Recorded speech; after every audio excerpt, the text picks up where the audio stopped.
कहानी की शुरुआत होती है साइबेरिया के एक कैंप में, जहां सैकड़ों जर्मन लोगों को बंदी बनाकर रखा गया था। हालांकि वहां सुरक्षा के लिए कोई गार्ड्स नहीं थे, पर फिर भी कोई यहां से भागने की जुर्रत नहीं करता था। असल में अगर कोई भाग भी निकला तो वो आर्कटिक सर्कल की हड्डियां जमा देने वाली ठंड में कुछ दिन से ज्यादा जिंदा नहीं रह पाएगा। पर वहां एक सिपाही था जो किसी भी तरह से छूट कर अपनी पत्नी और बेटी के पास वापस लौटना चाहता था। उसका नाम था क्लेमेंस फोरेल और एक दिन उसे भागने का मौका मिल ही गया। रात को वो चुपके से कोयले की गाड़ी में चढ़ गया और जब गाड़ी चली तो वो सितारों से भरा आसमान देखकर बेहद खुश हुआ। पर अचानक गाड़ी बीच में ही रुक गई और क्लेमेंस ने चुपके से बाहर निकल कर देखा, पर तभी एक सोवियत सिपाही ने उसे देख लिया और उसे पकड़कर एक सीवर में कैद कर दिया गया। ऊपर से जोरदार बरसात शुरू हो गई, पर इसके बावजूद भी क्लेमेंस पूरे 3 दिन तक बिना खाए पिए वहीं डटा रहा। इसके बाद जेल के वार्डन ने उसे रिहा करके कहा कि तुम्हारे साथी तुम्हारा इंतजार कर रहे हैं। आखिरकार जब क्लेमेंस सुरंग में पहुंचा तो उसने देखा कि उसके साथी बहुत गुस्से में थे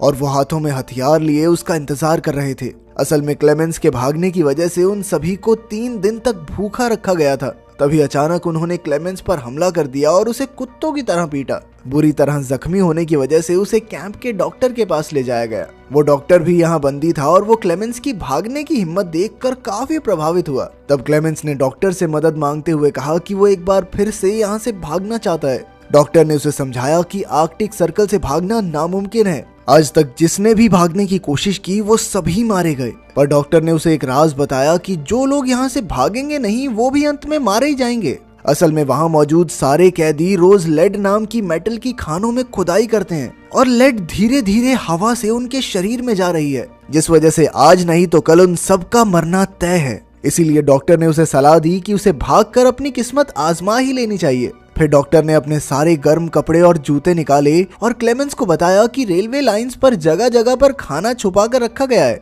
ऊपर से उसने क्लेमेंस को एक बंदूक भी दी। असल में डॉक्टर ने ये सारी तैयारियां खुद भागने के लिए की थी, मगर 1 महीने पहले उसे पता चला कि उसे कैंसर है और अगर वो भाग भी गया तो 1 महीने से ज्यादा जीने वाला नहीं है। खैर डॉक्टर ने क्लेमेंस को अपना लंच बॉक्स देकर कहा कि अगर तुम सफल हो जाओ तो मेरे परिवार को मेरी मौत की खबर दे देना। इसके बाद क्लेमेंस रात को एक बार फिर से भाग निकला। अगली सुबह वार्डन को खबर मिली कि क्लेमेंस भाग गया है तो वो डॉक्टर से पूछताछ करने आया, मगर तब तक डॉक्टर अपनी जान कुर्बान कर चुका था। उधर क्लेमेंस पूरे जोश के साथ बर्फ और तेज हवा का सामना करते हुए आगे बढ़ रहा था। इधर वार्डन ने क्लेमेंस को ढूंढने के लिए कई फौजियों को ढूंढा, लेकिन कई दिन तक ढूंढने के बाद भी उन्हें क्लेमेंस का कोई सुराग नहीं मिला। सबको लगा कि वो बर्फ में जमकर मर गया होगा, पर वार्डन को यकीन था कि वो जिंदा है, इसलिए उसने तलाश जारी रखने का हुक्म दिया। भागने के 9 दिन बाद क्लेमेंस को अचानक अपने पीछे स्लेज भागता हुआ दिखाई दिया। क्लेमेंस भी तुरंत भागने लगा, पर जल्द ही स्लेज उस तक पहुंच गया और क्लेमेंस को रौंदता हुआ निकल गया। अचानक क्लेमेंस की आंख खुली तो उसने देखा कि वो तो एकदम ठीक ठाक था।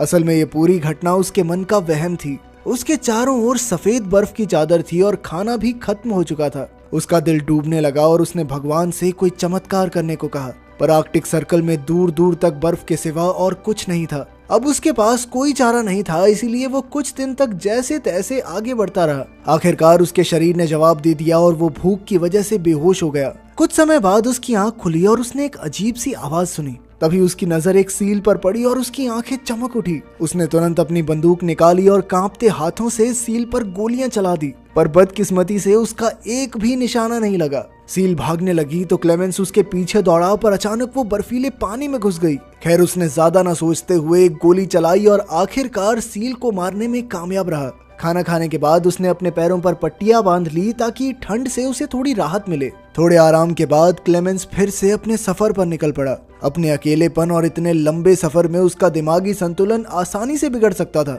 इसीलिए वो लगातार खुद से बातचीत करता रहा। साथ ही वो थोड़ा चलने के बाद कंपास से अपनी दिशा देखता था ताकि वो यहाँ गुम ना हो जाए। इसी तरह कई दिन चलने के बाद उसे बर्फ के बीचों बीच एक पेड़ दिखाई दिया। उसे देखकर क्लेमेंस खुशी से पागल हो गया और भागकर उसने पेड़ को गले लगा लिया।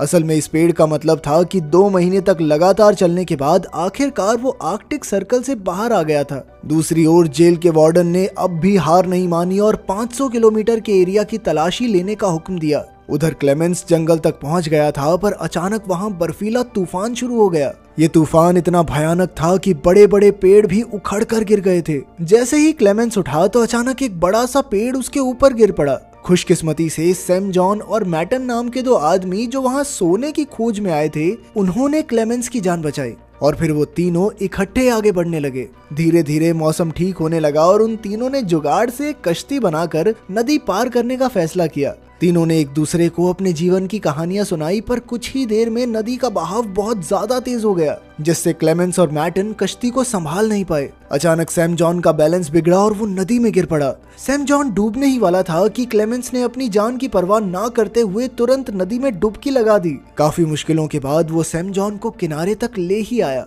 उधर मैटन उन्हें बीच में ही छोड़कर अकेला ही आगे बढ़ गया। जब वो अपनी झोपड़ी में पहुंचा तो उसने सोचा कि सैम जॉन तो नदी में मर ही गया होगा, इसीलिए उसने सैम जॉन का सोना और बाकी कीमती चीजें चुरा ली। लेकिन फिर कुछ ही पलों में सैम जॉन और क्लेमेंस भी वहां आ पहुंचे। मैटन के धोखे से सैम जॉन को बहुत गुस्सा आया, इसीलिए उसने गोली चलाकर मैटन की जान ले ली। इसके बाद सैम जॉन और क्लेमेंस ने अपना सामान बांधा और एक बार फिर से सफर पर निकल पड़े। खैर जल्द ही सर्दी का मौसम शुरू हो गया और आगे बढ़ना और भी मुश्किल। तब क्लेमेंस ने सैम जॉन का बैग लेकर उसका बोझ कम करने की कोशिश की, मगर सैम जॉन को लगा कि क्लेमेंस उसका सोना चुराना चाहता है, इसलिए उसने अपने बैग से क्लेमेंस पर हमला कर दिया। इस वजह से क्लेमेंस बेहोश हो गया और जब उसकी आंख खुली तो उसने देखा कि भेड़ियों का एक झुंड दौड़ता हुआ उसकी तरफ आ रहा था। क्लेमेंस तुरंत एक पेड़ पर चढ़ने लगा, पर भूखे भेड़िए उसकी पैंट से उसे नीचे खींच रहे थे। बहुत कोशिशों के बाद वो छोटा सा पेड़ ही नीचे गिर गया और अब क्लेमेंस की मौत उसके सामने खड़ी थी। तभी अचानक गोलियां चलने की जोरदार आवाज आई, जिसमें सभी भेड़िए मारे गए। असल में इस इलाके के चरवाहों ने क्लेमेंस की जान बचाई थी। वो क्लेमेंस को उठाकर अपने गांव में ले गए, जहां कई चरवाहों ने उसका इलाज किया। उनकी मदद से क्लेमेंस का शरीर जल्द ही एकदम ठीक हो गया और इतने समय बाद लोगों से मिलने पर उसे बहुत खुशी हो रही थी। कई चरवाहों से उसकी दोस्ती हो गई, पर जल्द ही जेल के वार्डन का भेजा हुआ नोटिस वहां भी पहुंच गया, जिसके मुताबिक जो भी क्लेमेंस को पनाह देगा वो जान से हाथ धो बैठेगा। इसलिए मजबूरन क्लेमेंस को वहां से निकलना पड़ा। जाने से पहले चरवाहों ने उसे काफी सारा खाना और एक शिकारी कुत्ता तोहफे में दिया। अब घर लौटने के इस सफर में उसका एक साथी भी था, इसीलिए क्लेमेंस को अकेला महसूस नहीं हुआ। इसी तरह वो दोनों लगभग 1 साल तक आगे बढ़ते रहे। एक दिन वो एक लकड़ी की मिल के पास पहुंचे, जहां क्लेमेंस का कुत्ता खाने की खोज में भागा,